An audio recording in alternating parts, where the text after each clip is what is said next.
नमस्कार, बहुत स्वागत है आपका यूपी की बात में और मैं हूं आपके साथ हिना खान।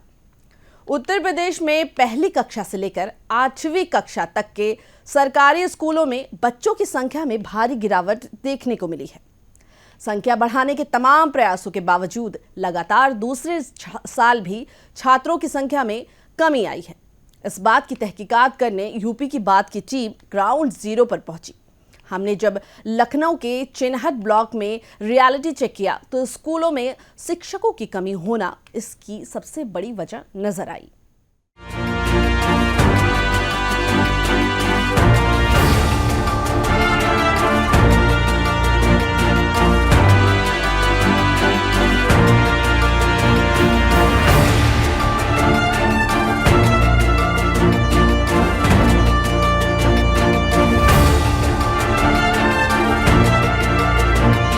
सरकारी स्कूलों में छात्रों की संख्या में बढ़ोतरी 2022 से 2023 तक जारी रही, लेकिन अगले ही साल 2023 से 24 में बच्चों की संख्या तेजी से घट गई। इस पर महानिदेशक स्कूल शिक्षा कंचन वर्मा ने सभी बीएसए को पत्र लिखकर 2023-24 में कम हुए बच्चों की संख्या पर चिंता जताई। एक साल में 24 लाख बच्चे कम हो गए थे। बच्चों की संख्या 2022 से 23 में 1.92 करोड़ थी।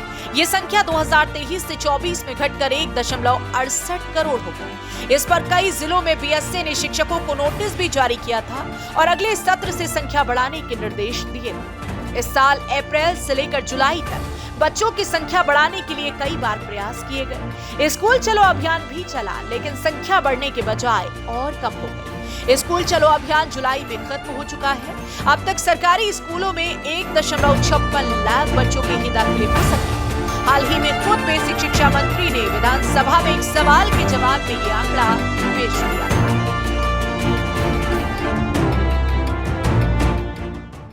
प्रदेश सरकार की शिक्षा नीति को लेकर के तमाम जो अभियान है वो चलाए गए हैं, जिसके अनुरूप में सर्व शिक्षा अभियान की बात की जाए, स्कूल चलो अभियान की बात की जाए, तमाम जो अभियान है वो प्रदेश सरकार द्वारा चलाए गए। लेकिन अगर बात की जाए ग्राउंड जीरो पर रियलिटी क्या है, क्या स्कूलों में जो बच्चों की संख्या है वो सरकार के अनुरूप है, क्या है समस्या कि क्यों स्कूलों में जो बच्चों की जो उपस्थिति है वो बराबर नहीं, इसी की जानकारी करने के लिए यूपी की बात आज निकला है और पहुंच चुका है लखनऊ के चिन्हट ब्लॉक में, जहां पर स्कूल की क्या है तैयारी, किस तरीके से बच्चों को जो शिक्षा का जो स्तर है वो किस तरीके का मिल रहा है, इसी की तफ्तीश करने के लिए आज यूपी की बात टीम पहुंच चुकी है। अब आगे जानेंगे किस तरीके से जो स्कूल है वो संचालित होता है और जो शिक्षा का स्तर है किस तरीके का है।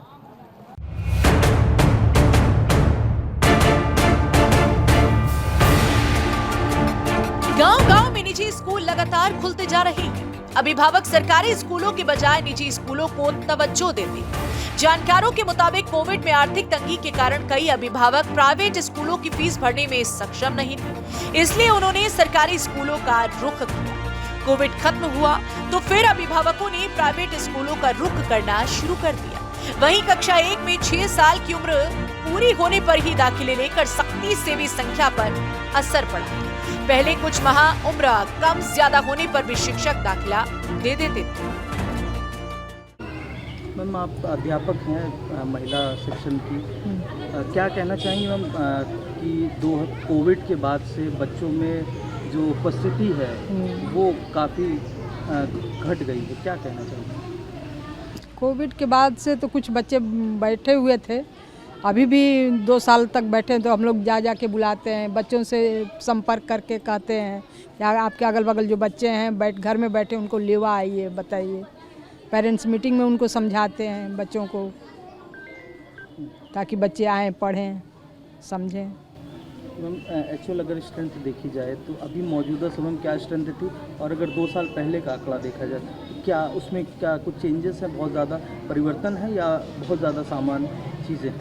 नहीं, प्राइवेट से भी बच्चे आ रहे हैं। प्राइवेट से जैसे कोविड में के बाद से वहाँ प्राइवेट में फीस ज़्यादा बढ़ गई है, तो बच्चे वहाँ से भी आए, उतना फीस नहीं भर पाते हैं, एडमिशन शुल्क नहीं दे पाते हैं, तो आ जाते हैं बच्चे यहाँ, तो हम लोग एडमिशन ले लेते हैं। अब ये टीसी नहीं देते हैं, परेशान करते हैं बच्चे, तो ये होता है कि एफिडेविट बनवा के आप ले आइए। मार्कशीट ले आइए, आधार कार्ड ले आइए, तो उसी से हम लोग कर देते हैं। कोई भी बच्चे बैठे ना रहें। लगातार जो बेसिक शिक्षा विभाग है वो तमाम प्रयास कर रहा है। हाँ, कि प्रयास फलीभूत हो रहा है, मेहनत रंग ला रहा है। अच्छा, स्टूडेंट्स की अगर बात की जाए तो लगातार उसमें बढ़ोतरी दिखाई दे रही है। हाँ, बिल्कुल। अब बच्चे अब जागरूक हुए हैं, पेरेंट्स भी अब मतलब उस हिसाब से परिवर्तन काफ़ी हुआ है, हो रहा है, जागरूक हो रहे हैं, चाहे गांव हो, ग्रामीण इलाका हो, चाहे शहरी इलाका हो। यूपी के बाद में जब लखनऊ के चिन्हट ब्लॉक का रियलिटी चेक किया तो यहाँ शिक्षकों की कमी की वजह से स्कूलों में तमाम समस्याएं देखने को मिली। वहीं जितने भी शिक्षक स्कूलों में पढ़ा रहे हैं वो लगातार सभी छात्रों को बेहतर शिक्षा दे रही हैं। अगर इन स्कूलों में शिक्षकों की संख्या बढ़ाई जाए तो इससे शिक्षा का स्तर तो बढ़ेगा ही, वहीं छात्रों की संख्या में भी बढ़ोतरी होगी।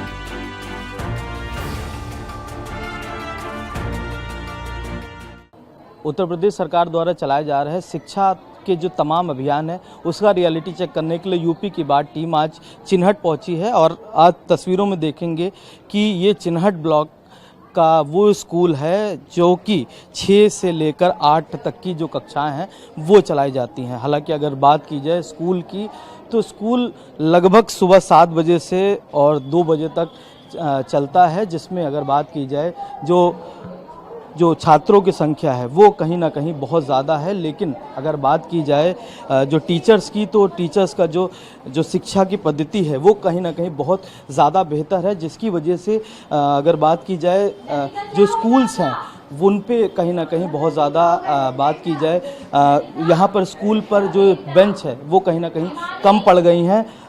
हम मैम से बात करने की कोशिश करेंगे। मैम, ये कौन सा क्लास है और कितनी स्ट्रेंथ होगी? स्टूडेंट्स यहाँ पे 76 बच्चे हैं।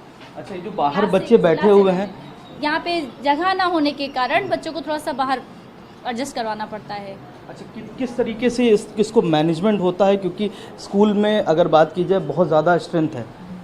स्ट्रेंथ से यही है कि अब थोड़ा सा बच्चों को थोड़ा सा क्या नाम है, सेक्शन वाइज बच्चों को करके ऐसे पढ़ाया जाता है। अब थोड़ा बच्चे बाहर बच्चों को करके थोड़ा जब यहाँ से बच्चों को पढ़ा दिया जाता है फिर बाहर की सेक्शन लेके उनको पढ़ाया जाता है, क्योंकि कम जगह होने के कारण फिर बच्चे एडजस्ट नहीं हो पाते हैं। अच्छा, अगर शिक्षा की बात की जाए मैम, लगातार जो कोविड के बाद का टाइम है उसमें बच्चों की जो संख्या है वो कहीं ना कहीं कम हुई है, इस पर किस तरीके से? वैसे ऐसा तो नहीं देखा गया कम हुई है, मेरे स्कूल में तो नहीं कम हुई है। आप खुद ही देख रहे होंगे कि मेरे स्कूल में स्ट्रेंथ बहुत ज़्यादा है मेरे स्कूल में स्ट्रेंथ। आमतौर पर देखा जाए 365 डेज होते हैं। अगर जिस तरीके से स्कूल में जितने दिन की वर्किंग होती है उसमें वर्किंग में किस तरीके की जो बच्चों की अटेंडेंस है उसमें किस तरीके से? अब वैसे कभी होती, कभी संख्या कम होती, कभी संख्या ज़्यादा होती है, तो बच्चों को पेरेंट्स को कॉल करके बच्चों को थोड़ा सा उत्साहित करा जाता है कि बच्चे अपने गार्जियन से कि अपने बच्चों को स्कूल भेजिए, रेगुलर बच्चे आएँ, यही सब करा जाता है। जो सरकार की योजनाएं हैं तमाम, वो क्या योजनाएं स्कूल तक पहुँची हैं, बच्चों तक पहुँची हैं? पहुँच रही है, काफ़ी हद तक पहुँच रही है। चलिए, निश्चित धन्यवाद बात करने के लिए। तो ये थी मैडम जिन्होंने साफ तौर पर बताया कि प्रदेश सरकार की जो योजना है कहीं ना कहीं धरातल पर है, और निश्चित तौर पर अगर बात की जाए तो जिस तरीके से तमाम जो प्रयास थे कि जो हर घर जो बच्चा है उसको जो शिक्षा है उसका स्तर बढ़ाया जाए। लगातार जो टीचर्स हैं उनके द्वारा सभी बच्चों को लगातार ज्ञानवर्धक जो चीज़ें हैं वो बताई जा रही हैं। कैमरा से पृथ्वी अरोड़ा के साथ अमन प्रधान, यूपी की बात, लखनऊ। उत्तर प्रदेश में पिछले साल सरकारी स्कूलों में 24 लाख बच्चे कम हुए थे। इस साल दाखिला लेने वाले बच्चों की संख्या 12 लाख और कम हो गई है। पिछले 2 साल छोड़ दिए जाएं तो इससे पहले सरकारी स्कूलों में बच्चों की संख्या लगातार बढ़ रही थी, लेकिन अचानक स्कूलों में छात्रों की संख्या में गिरावट आना चिंता का विषय है। ऐसे में शिक्षा विभाग को उन तमाम कमियों पर विचार करना चाहिए जो छात्रों की संख्या में गिरावट के लिए जिम्मेदार हैं। इस खबर में फिलहाल इतना ही। ऐसे तमाम खबरें हम पड़ताल करके आपके लिए निकालते रहेंगे। आप देखते रहिए यूपी की बात।